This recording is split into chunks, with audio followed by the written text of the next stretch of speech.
I'm here with Geoffrey Borg, the Chief Executive Officer for FIDE. Geoffrey, I know you have been involved with the very first Grand Prix chess tournament starting from 2008 actually. I was there too. And you have helped organizing almost all of them, I guess, and now here in Sharia. So what is your impression of the start of this new series? Okay, well, it's innovative in the sense that World Chess is trying, to review the format by at least switching to a Swiss format. The idea was that maybe it would be more interesting and more combative. From what we're seeing so far, maybe the removal of the restriction of the draw offer is actually not so positive, because some players are actually opting out, very early in move 2022. Positions still have some play in them. And maybe by the next Grand Prix event we may review back to the 30-move rule. But the Swiss part so far seems to be fine.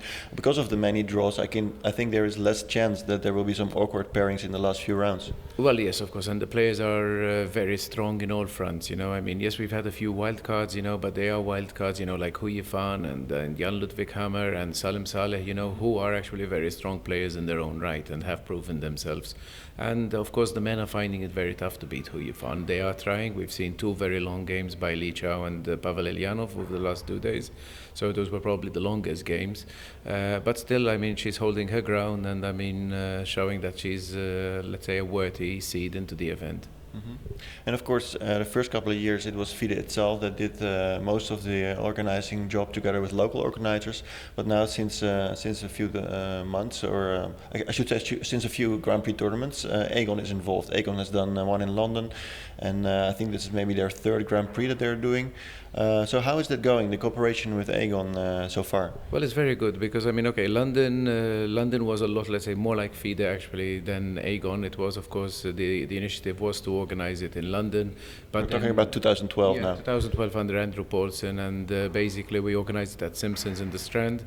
And the idea and the concept was, of course, Aegon or Andrew, and then basically, of course, we stepped in to help him because, of course, technically at that point it required it. The difference with the new Aegon under Ilya Merenzon is that Ilya has organized, of course, already Berlin, which was, let's say, his first little baptism of fire. That was the World Rabbit and Blitz a year ago. And then there was, of course, the candidates in Moscow, and more recently the World Championship in New York. So, of course, as the team builds experience, it requires less of our technical time and, let's say, energy. But still, nevertheless, even in these particular, let's say, Grand Prix, there's a very big cooperation which is necessary because, of course, many contacts and many people like Sharjah, like the Spanish Chess Federation, which is bringing along Mallorca, are actually, let's say, leads which come through FIDE. But still, at the end of the day, then we allow Aegon to manage and set up the image, which of course is very different. And let's say there is a product being developed over the years where people at least then can recognize immediately, then say, this is a chess event. It's got a very, let's say, nice standard to it, and we will see.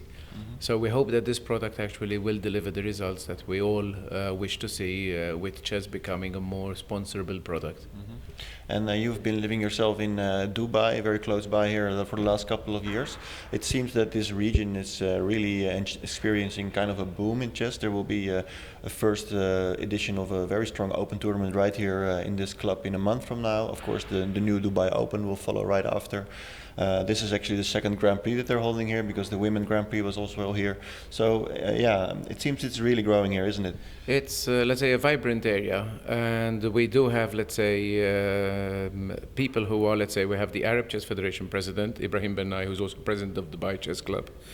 We have Sheikh Sultan bin Khalifa Al Nahyan, who is the president of Asian Continental Federation. So as such, it's a very active, it's one of the most active Arab countries. They're very generous, they're very well organized. We're playing in the world's largest chess club, actually, so it's been up and running now for a number of years. They've held many events, continental championships. They will have also, maybe in the future, we will be discussing with Sheikh Sagar Al-Qasimi, who is the chairman of the Sports Council, possibilities maybe of organizing a World Rapid and Blitz in the future here.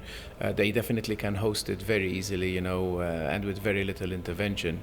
Well, Dubai already had one, of course, in 2014. Correct, and we had also interest from Abu Dhabi because we have 4 major clubs in the Emirates, which is basically Abu Dhabi, Dubai, Sharjah, and Al Ain, and they're all organizing very big, strong events with very nice prize money. And each one of their open events attracts quite a number of GMs each time they organize. Okay, that's good stuff. Okay. Geoffrey Borg, CEO of FIDE, talking about the region and about the Grand Prix. Let's go back to the studio.